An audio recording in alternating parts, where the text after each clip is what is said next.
Hi అండి. నువ్వెళ్తానంటే నేనొద్దంటానా 26వ భాగం వినండి.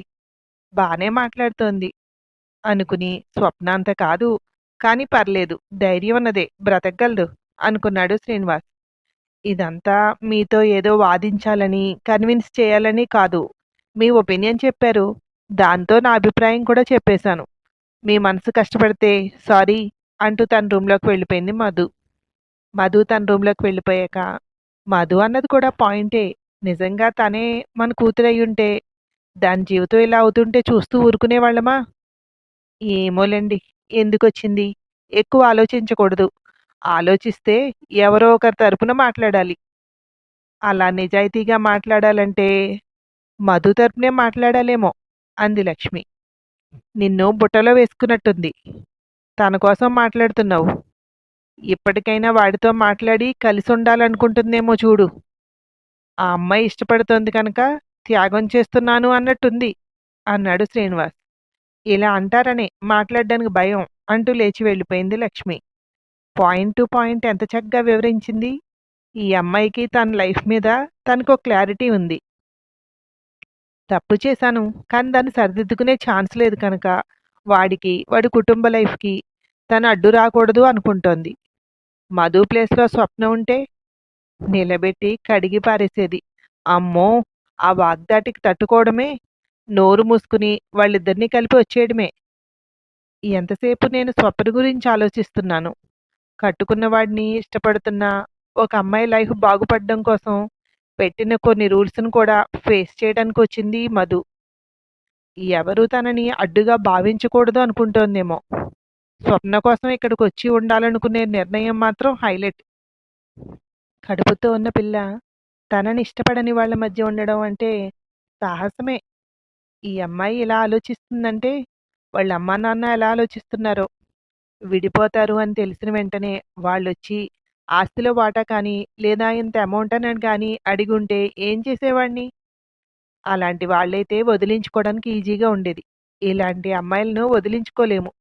అలానే కోడలిగా అంగీకరించలేను.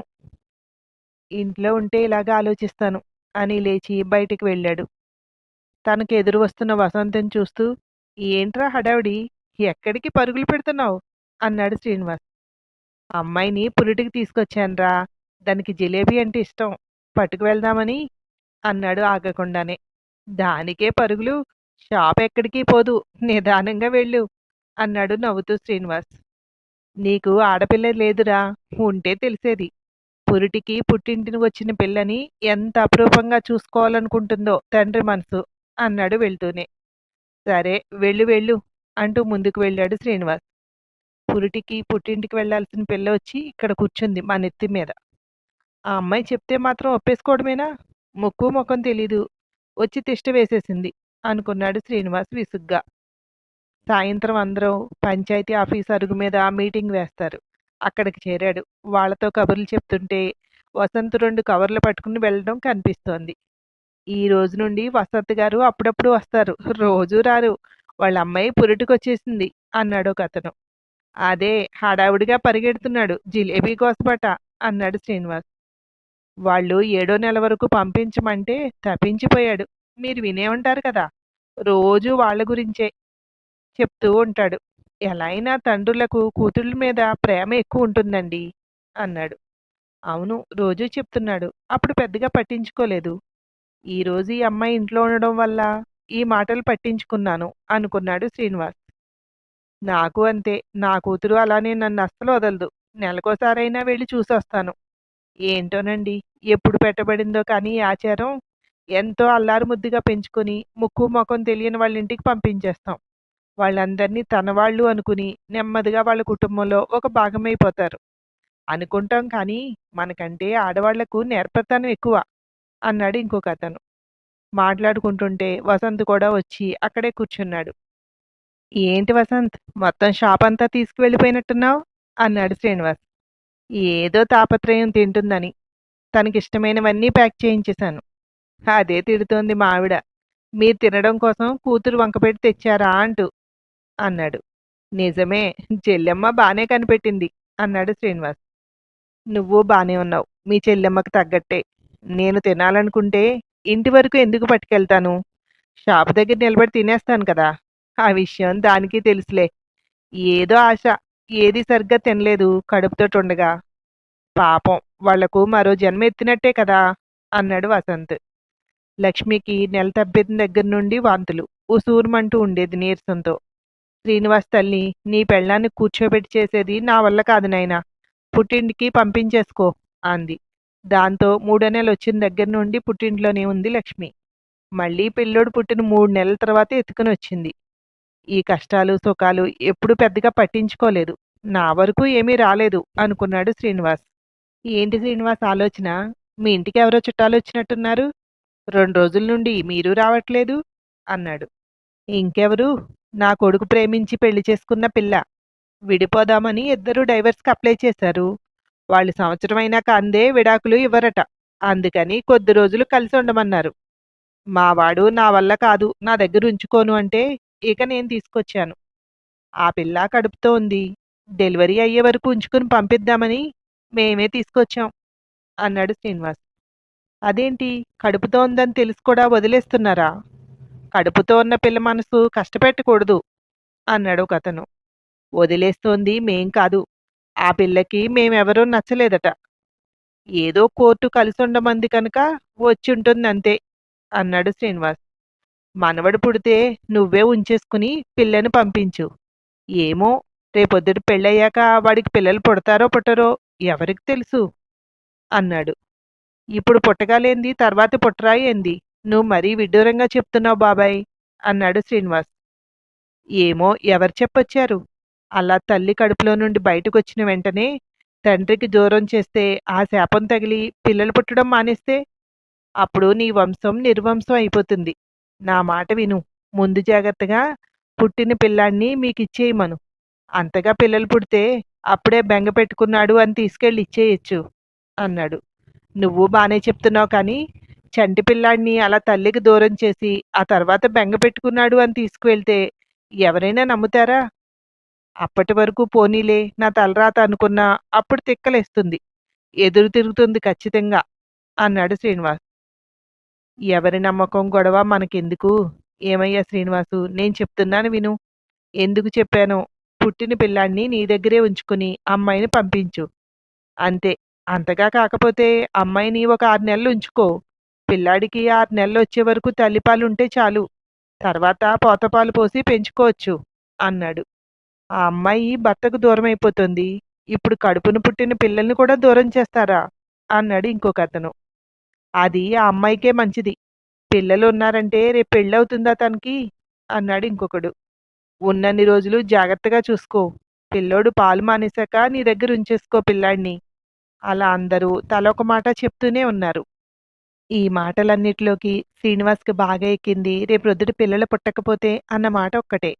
లక్ష్మికి ఒక పిల్లాడు పుట్టాక ఇక గర్భసంచి ఇంకో పిల్లాడిని మోసేలా లేదు అన్నారు.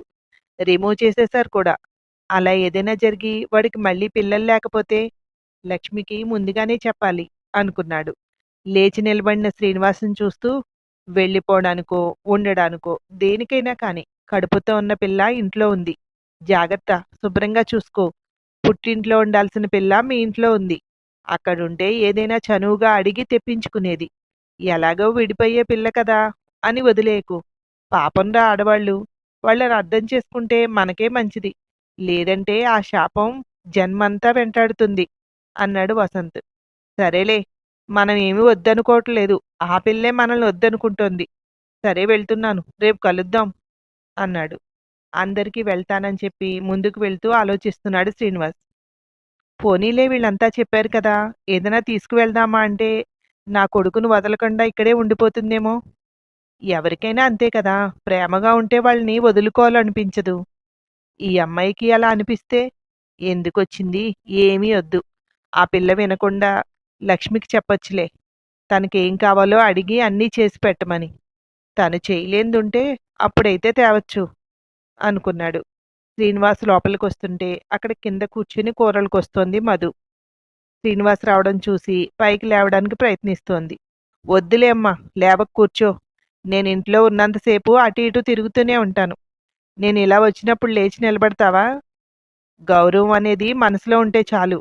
అది నీ మాటలో నాకు అర్థమవుతుందిలే అన్నాడు శ్రీనివాస్. లక్ష్మి కోసం కిచెన్లోకి వెళ్ళి పని మనిషిని మనిపించేశావా అన్నాడు. లేదండి, వస్తుంది కదా అంది లక్ష్మి. మరి తనతో పనులన్నీ చేయిస్తున్నావు? ఎలాగూ తీసుకొచ్చాం కదా, ఇంట్లో పనులన్నీ చేయించేసుకుందాం అనుకుంటున్నావా? కూరలు తరుగుతోంది. నేను రావడం చూసి లెగడానికి ప్రయత్నించింది. లెగలేక ఇబ్బంది పడుతోంది. అలాంటప్పుడు ఏదైనా అయితే అన్నాడు.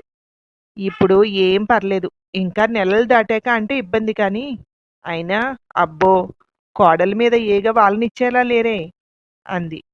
నా గురించి కాదు, నీకిలా పనులు చేయించుకోవడం అలవాటైపోతే తను వెళ్ళాక నీకు చాలా ఇబ్బంది అవుతుంది. స్వప్న వస్తుంది కదా అనుకుంటున్నావేమో, ఆ పిల్ల చేసే టైపు కాదు, చేయించుకునే టైపు అన్నాడు. మీ అమ్మగారులాగా? అందుకే మీకు నచ్చింది అంది. ఇప్పుడు మా అమ్మ గురించి ఎందుకు? మా అమ్మ కూడా నీకులానే ఇలా పనులన్నీ చెప్తేనే నీకు బెడ్ రెస్ట్ అయింది, గుర్తుందా? ఇక్కడే ఉంచి చూసుకుందామని మాట ఇచ్చాం స్వప్నకి. బెడ్ రెస్ట్ అంటే అప్పుడు నువ్వే చూడాలిక్కడ అన్నాడు. మీరు ఆ పిల్లపై ప్రేమతో మాట్లాడుతున్నారో, నాకు జాగ్రత్తలు చెప్తున్నారో నాకైతే అర్థం కావట్లేదు. సరేలేండి, రేపటి నుండి ఏ పని చెప్పను. మీరు పూర్తిగా ఇంట్లో ఉండి చూడట్లేదు కానీ, ఈ అమ్మాయికి మనం పనులు చెప్పక్కర్లేదు. తనే అన్నీ పూసుకుని చేస్తుంది అంది. కడుపుతో ఉన్నవాళ్ళు అవి ఇవి తింటారట కదా, ఏమన్నా కావాలేమో అడిగి చేసిపెట్టు అన్నాడు. పర్లేదు, మీకు కూడా అన్నీ తెలుస్తున్నాయి అంది లక్ష్మి. మన వసంత్ లేడు, వాళ్ళ అమ్మాయి పురుటికొచ్చిందట. వాడు తాపత్రయం పడిపోతున్నాడు, ఆ అమ్మాయికి ఏం కొనివ్వాలి, ఏం చేయించాలి అంటూ. అది చూసి అనిపించింది అన్నాడు. పుట్టింట్లో ఉండి తల్లి దగ్గర తండ్రి దగ్గర ఉన్నంత చనువు మన దగ్గర ఉంటుందా? ఇప్పుడు మనం ఏదైనా కావాలని అడిగినా వద్దండి అంటుంది. కొంచెం మొహమాటం ఎక్కువ. చెయ్యాలి అనుకుంటే చేసి పెట్టడమే అంది లక్ష్మి. వాళ్ళ అమ్మా నాన్న ఎవరైనా వస్తారేమో, ఫోన్ చేయమను. వచ్చి చూసి వెళ్తారు. ఈ అమ్మాయి మన దగ్గర ఉన్నంతసేపు సంతోషంగా ఉండాలి. దానికోసం ఏం చేయాలో అవన్నీ చెయ్యి. వెళ్ళేటప్పుడు కూడా అంతే సంతోషంగా వెళ్ళాలి అన్నాడు. చాలా బాగుంది మీరు చెప్పేది. ఇక్కడున్నన్ని రోజులు సంతోషంగా ఉన్నవాళ్ళు వెళ్తుంటే బాధ అనిపిస్తుంది కదా. రెండూ కావాలంటే కష్టం. ఇక వాళ్ళని పిలవడం అంటారా? ఎందుకొచ్చింది మనకా తలనొప్పి?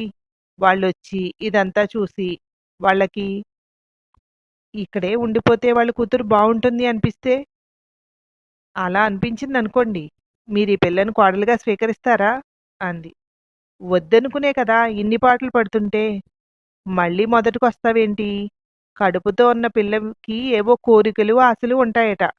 వాళ్ళిద్దరూ వచ్చి చూసి వెళ్తే మంచిదని అన్నాను అన్నాడు. మరి వద్దనుకున్నప్పుడు వియ్యపురాలు, వియ్యంకుడు ఎందుకు గుర్తొచ్చారు మీకు?